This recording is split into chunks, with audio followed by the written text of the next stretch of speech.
Assalamu alaikum, урматтуу биздин YouTube каналыбызды көрүүчү мекендештер, агалар, энелер, жалпы достор. Урматтуу туугандар, акыркы жаңылыктарды күзөтүп отуруп, Кыргызстаныбыздын кээ бир базарларында, кээ бир чайкоочулардын контейнерлеринде соода борборлорунда сахар түгөнүп калгандыгынын кесепетинен биздин элди, карапайым элди дүрбүлөңгө түшүргөн кээ бир Коштурнак ичиндеги кызыл кулак чайкоочулардын кесепети биздин элди аябай дүрбүлөңгө түшүрдү. Туугандар, эсиңиздерде болсо коронавирус келип атыптыр деген имиштер тараганда биздин Кыргызстанда 2020 жыл ун талашка түшүп, элдер ун талашып, үйүнө тонналап, каптап бекиткендери болду эле. Эми сахар талашканга өттүк.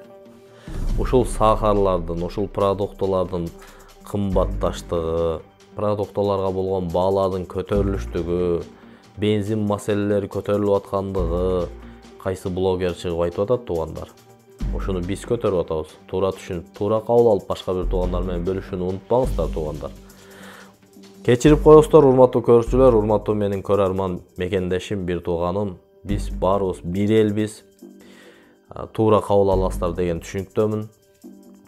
Урматтуу туугандар, алдын ала кечирим сурайм, бирок ушул баалардын көтөрүлүштүгү, продуктанын баазынын көтөрүлүштүгү, ундуку, майдыкы, айтор бензинге чейин көтөрүлүштүгү эмнеден келип чыгып атат туугандар? Ушунун баары биздин өзүбүздүн кайдыгерчилигибиздин кесепетинен келип чыгып атат. Эмнеге биз ушул бийликти шайлап аткан мезгилде ушул бийлик келген учурда берген убадабызын талап кыла албай атабыз? Ушул биздин бийлигибиз жаман көрөбүзбү, жакшы көрөбүзбү? Ушул өзүбүз шайлаган жетекчилер, өзүбүз сыйлаган агаларыбыз ошол жерде иштеп атат. Ошолордон эмнеге биз талап кылышты үйрөнбөй атабыз? Эмнеге? Бир тууганым, сиз ушуну убада кылдыңыз эле. Эмнеге ушунчалык асман чапчып кетип атат? Эмнеге эл көтөрө ала турган бааны коюп бирдей иштете албай атасыңар? Эмнеге мэрлер, шаардын мэрлери чуркап барып ошол бааларды текшерип органдар менен эл көтөрө ала турган баа менен саттырбай атат, унчукпай атат. Эч ким менен иши жок, кайдыгер. Могу колдун бирөөүн бир жерине бир зыраба же бир жерин кесип ала турган болсо бүтүндөй дене ооруйт туугандар. Бүтүндөй дене муну айыктырганга аракет кылат. Бүгүн биздин колубуз уже кесилип түгөнүп баратат. Бирок денебиз оорубай атат. Бул дегени кайдыгер болуп атабыз туугандар. Кайдыгер. Мына бензиндер айыл жерлеринде 75 сомго чыгып атат туугандар. Шаар жерлеринде 69, 68 сомдон 66 сомго чейин акыркысы. Туурабы, эгер адашпасам? Ушул ундардын көтөрүлүштүгү, майлардын көтөрүлүштүгү, кече Бакыт Төрөбаевдин Facebook'tan түз эфирин кесип алып, мен өзүм каналыма жүктөдүм, өзүм сүйлөп анда коюп чыгардым эле. Сен Бакыт Төрөбаевдин адамы окшойсуң дейт. Мен эч кимдин адамы эмесмин. Мен ушул элдин арасында жүргөн калыс бир блогермин. Жөнөкөй эле блогермин. Коомчулукта болуп аткан проблеманы ушуну бийликке жеткизиш үчүн өзүмдүн оюм жеке айтып жүргөн адаммын. Бакыт Төрөбаев ундар 1650 сом болот деди. 2050 сомдон 2100дөн 2200ге чейин алып атыптыр элдер. Мына комментарийден жазышып атат. Сообществого мен койдум эле, комментарий толуп кетиптир туугандар. Аларды да bir gün Кудай буйрса бир эфир кылабыз. Карап көрүңүздөр туугандар. Эмнеге биз ушул маселелерге кайдыгербиз? Эмнеге? Ушулардын көтөрүлүштүгү, сеналардын, баалардын көтөрүлүштүгүнө бирден бир себепчи биз өзүбүз. Жөн эле көтөрүп койсо, кээ бир кызыл кулак сатуучу туугандар кичине элди карагыла, Кудайды карагыла. Ынсап кылгыла. Жаман көрбөгүлө.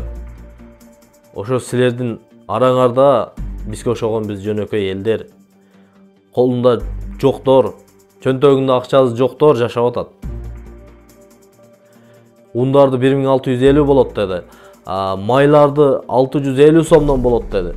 Кана ошол ба? Кана. Майларды 800 сомдон, 850 сомдон алып атат. Ундар 2100-2200 сомго чейин чыгып атат туугандар. Муну ким айтат? Саясатташып эле жүрө бербей, мына элдин жөнөкөй курсагына иштете турган продуктаны карап койгула. Караңыздар. Биздин азыркы депутатыбыз болуп жүргөн Балбак деген байкебиз бар. Ошол киши мэр болуп, Бишкек шаарынын мэри болуп иштеп турганда, чынында эл үчүн кызмат кылган жери бар. Мен ошол видеону койгум келди. Көрүңүз. Ундун баасын 50 сомго кымбаттат. Эгер дагы ун келип туруп кымбаттатсаңар, моточтун баарын азыр заматты сүйүнүп эле. Мына өрек учуп калганын баары. Эгер эртеңден баштап, бүгүндөн баштап унду катып атса, азыр текшериле ГКМБ менен. Босплатты бар текшер. Эгер ун катып атса, унун баасын кымбаттатып атса, мону бар жабам эртең. Тарынбагын айтып коеюн. Көчө күнү колдонуп кеткилер, бирок бүгүндөн баштап колдонтпойм. Эч кандай себеп жок базарды жапканга. Бааны кымбаттатканга. Казакстан ачык. Буğday келип атат. Un комбинаттын баары иштеп атат. Кудайды карагыла. Мен айтып коеюн силерге да.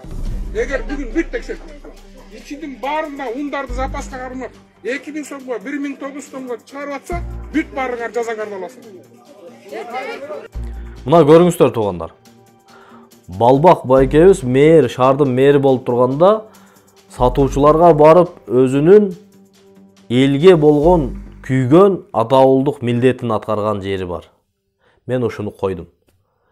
Жакшы иштегенде жакшы иштеди деп айтышыбыз керек. Жаман иштеди, кайдыгерлик кылып аткандарды кайдыгерлик кылып атасыз.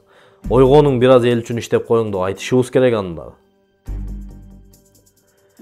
Дагы ушул азык-түлүктүн жоопкерчилигин алган министрдин бүгүн сахар жөнүндө сүйлөгөн сөзүн коюп. Өсүмдүк майыдагы кум шекерде кант жетишерлик көлөмдө бар. Мына бул жерде ушул дүкөндө жок болгону буга чейин 2 күндүн ичинде мүшөктөп талап кетип бөөдө кылдыңар да. Силер келип талашкан үчүн баа көтөрүлүп атпайбы? Мына дүкөнчү кайда? Эми мына азыр шекер жок бизде деген үчүн мен кайынды капты директоруна түзүлө звонок эттим азыр. Ал айтып атат. Кум шекер кант жетишерлик көлөмдө турат. Ишемби жекшемби күнү алардын складты жабып, ошон үчүн машина эшикмасына көп токтолду азыр. Эч токтоосу жок. Жүктөп канча үлгүрсөк чыгарып берип атабыз. Мынакей туугандар, көрдүңүздөрбү? Иштеймин деген адам ошондой элдин арасында жүрүп эле иштеп коет. Жараткан Кудай биздин жоопкерчилигибизди алган жетекчилерибизге жоопкерчиликти сезе билген, аң сезим бердин. Элибиз кыйналып, элибиз дүрбүлөңгө түшпөстүк үчүн Кудай буйруза баары өз ордунда болуп, балалар өзүнүн ордуна түшүп, жашообуз берекелүү болуп, Кыргызстан мамлекетибиз өнүгүп, эли журтубуздун арасында токчулук, молчулук болсун. Кийинки эфирден көрүшкөнчө саламатта туруңуздар. Ассаламу алейкум.